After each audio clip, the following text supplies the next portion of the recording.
I guess it is time to be a little controversial again, as I was with the ascension subject.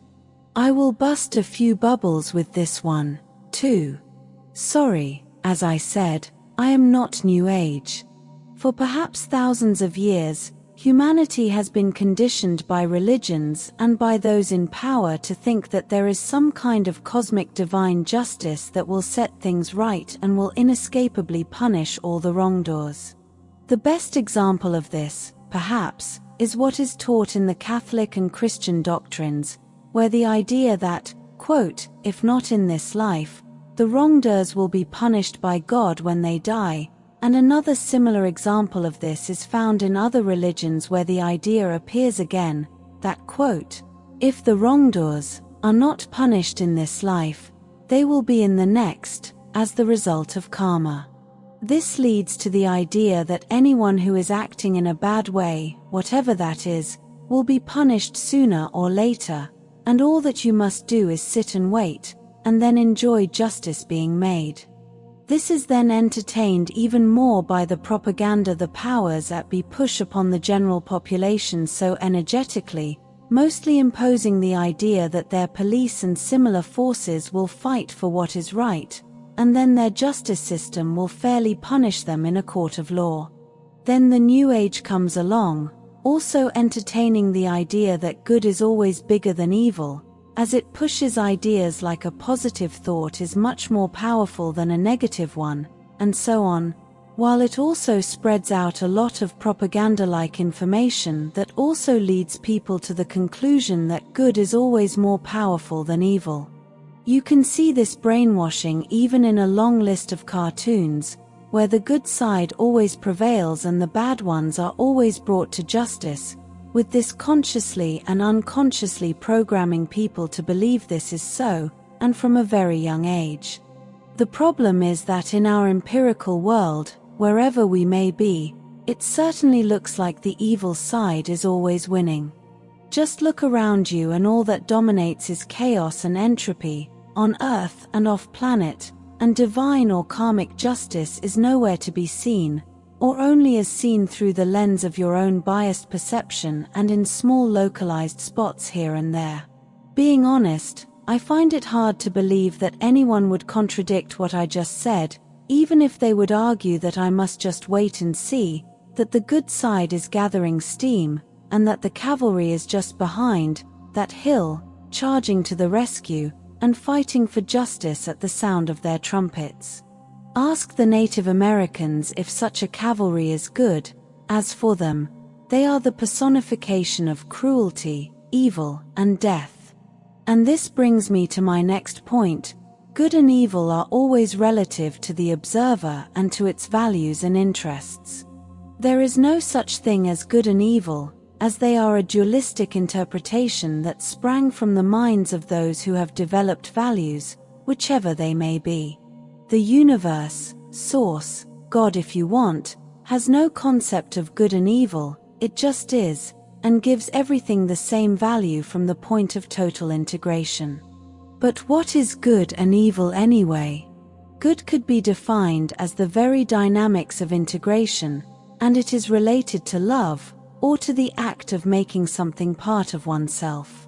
And evil could be described as the act of disintegration, entropy, and destruction, and which could only be defined as the tendency of whatever is evil to disintegrate itself. It must want to self-destruct, as something that is purely evil cannot hold the notion of self-serving interests, as that would be an act of self-love, therefore it would not be pure evil. As pure evil needs to self-destruct, there would be the seed of its annihilation. Therefore, love and integration would ultimately win. Although this sounds very good, this would only apply to existential higher realms, yet not as high as Source itself, as it, by definition, integrates everything, dissolving duality itself. But a little lower, and in any existential realm where the notion of something that is not something else still exists, there will always be a hint of evil, or evil itself, or there would not be any concept to contrast and define what love and integration are.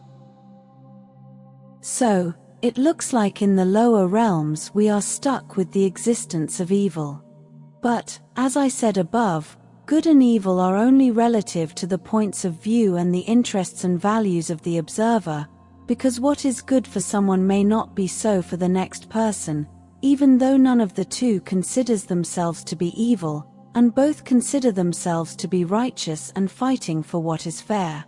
This is clearly seen in wars, where both sides deeply think that they are doing what is right, and both sides consider themselves heroes, even more so after the propaganda they have been fed by their governments and leaders. And this brings me back to my point above. We have all been fed the idea that good always prevails over evil, and many of us believe that, even in the face of plenty of evidence to the contrary. And I say, we, because that is happening off-planet as well, although on Earth it is far stronger, and we can see this as clear propaganda of the ones in power, to soften the population, to make them more controllable and manipulable. If the idea that justice will be made sooner or later is imposed on them, and at the very core of their upbringing, and from a very young age, then the people will tend to wait for the problem to solve itself. They will wait for a savior, and they will do nothing while they are at it. Therefore, they will not be a problem for those in power. And they will do even less if they are also imposed the idea that good and evil is already set, and it is God who decides what is and what is not, therefore imposing the idea of sin, of heaven, big pie in the sky awaiting those who behave, and hell, eternal damnation, being burnt in the fires of hell, for those who do not behave. We can see here the concept of good and evil as something already fixed and decided upon. Therefore, all that people must do is obey those sets of fixed rules, be a good servant of God, and a juicy reward awaits them after death, a reward that in some religions includes 30 virgins, and no one asks if those virgins agree. Therefore we can see here that good and evil is relative, again. Also, notice that the reward conveniently for those in power is given to their servants after death. Honestly, the bad side always seems to be winning, and this is because more often than not, it does win, very much on the contrary to what we want to believe, to the point where most people listening to me right now may have strong denial reactions. Honestly and objectively, the bad guys win and win again all over the place. Just look how their evil agendas are being pushed all over Earth and no one seems to be able to stop them, even less so with their hideous strategies, like controlled opposition, which they are always using to confuse the population even more, having them follow false saviors who are simply working for the same masters, but from an illusory different angle. And as they are followers again, they do nothing real and useful to bring real justice to fruition. As good and evil are only relative to the observer, let us get clear with this next thing that is what really concerns us. And that is the set of values and interests we have as human Lyrians, regardless of what planet we may have been born on, a set of values and interests which are common to us all as a species, and which unites us all through the greater collective unconscious, which transcends all distances as they are only another illusion, like time is as well, when seen from the side of the ether and spirits. But why is evil winning? Why does it look like so? There may be countless reasons for this, but what I can think of right now is because of their different ethical frame, or their lack of it. For example, a bad person may do better in life in every way, simply because he or she has no problem with hurting and exploiting other people to their advantage. This alone gives them a clear edge against the more ethical group within the same population. Translate that same thing to governments, and you have your answer to why evil prevails. Even I am programmed to think that good always wins, and that is what I wish for, as I almost wrote, quote, to why evil, apparently, prevails. This is at the end of my last sentence. I am not being pessimistic here, rather, I want to think that I am being realistic and objective, and I am going somewhere with all this. In the case of Earth, and in the case of the Galactic Federation as well, we can see that whoever is running those places is clearly not human Lyrian, as their interests are not synchronized with the ones of the population in the case of Earth, and not in accordance with the ones of the group of Lyrian human star races that supposedly are also Federation members. We can see here again how the set of values, the idea of what is good and what is evil, changes with the point of view of the observer and their needs and circumstances. What is running the Galactic Federation, and therefore what is running planet Earth, is most definitely not human Lyrian, and we can see this to the point where the powers that be use and exploit every psychological aspect and characteristic of human Lyrians to their advantage in a cruel and unethical way, unethical to us, that is. For example, they use our natural empathy as a weapon against us. This alone gives them a clear advantage over human Lyrians, as we do see and observe limits to our behaviors, as we place ourselves in the shoes of others before acting, when they do not, or not in the same way, as they only would observe interests and ethics which are congruent with their particular species, and which may, or may not, concur with ours, and they mostly do not. As highly empathic people, we tend to think that if we would not do something evil to another being, others would not either. This is being exploited by your governments, as people think that if they wouldn't do this or that bad thing, their politicians would not as well, and this is very dangerous, as it also translates to other aspects of life where many people are abused and exploited because they take for granted that their co-workers, friends, and families would act the same way as they do. The empathy and the high ethics of many people are used as weapons to manipulate and exploit them.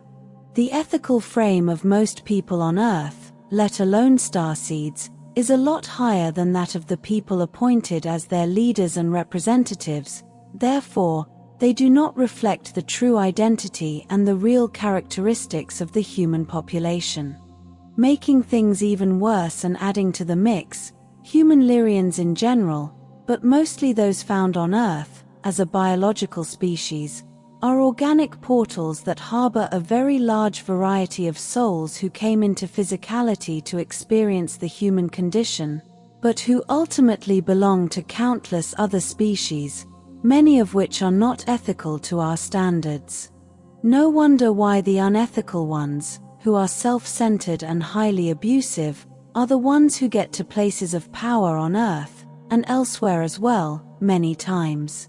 They constantly use highly manipulative schemes to exploit the population, including setting up socio-cultural circumstances that bring out the worst parts of the human psyche, including its worst reactions, and all to their advantage. The powers that be who hold interests that are against the needs of the human Lyrian population, both on Earth and off-planet as well, hold a complete monopoly of what defines good and evil. Especially on Earth, it is them who decide what is one or the other, and always to their advantage, in a win-win situation for them. But what can we do about all this? Knowing that there is no good and no evil, and that they are opposing forces that define each other, all that we can do is be congruent with ourselves, and once more take responsibility for what we think and believe, and for our actions. We must fight for what we believe is true, and for what we have decided is ethical and what is right, even despite huge opposition, this especially on Earth, where the governments and their legal systems have absolutely nothing to do with protecting the interests of the general population. Rather, they are set up only as a means to control and further exploit the people. We must stand up for what we believe, using our empathy and our love for others as our greatest weapon against what we decide is evil. We cannot wait for karma to happen, and we cannot be wishing for saviors of any kind, although when they appear they are welcome, as they do exist. I am not saying they do not, All I am saying is that we must take the responsibility for our own actions and destiny. We cannot wait for problems to solve themselves, and we cannot hope for good and do nothing.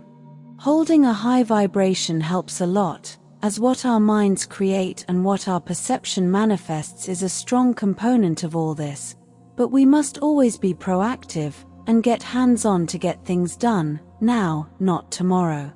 We must make good prevail over evil, and not wait for some cosmic justice to come, because it will not. Source, oneness, will fight for goodness, love and integration, as that is its ultimate goal. But we, as souls, are source, and therefore it's our divine job to do what we know is right. Justice must be fought for, and not simply awaited. In our existence, it is our purpose to fight for what we know is right and ethical, and no one else will do it for us. We work for source, for goodness, for love and integration, because that is who we are. It is our mission in life. We may think that we are not perfect, that we may have done wrongdoings in the past, therefore we are not worthy, but that is only an illusion, it's only more trickery of the mind and of the ego. It is only your ego and its programming that make you feel unworthy when you are source itself, and therefore integrate good and evil. Choose to do what is ethical and right, as what you do to others is what you do to yourself, as your empathy and your ethics are your greatest skills, and what defines the human Lyrian species. Karma only comes as cause and effect, but does not hold any meaning about good and evil, so beware.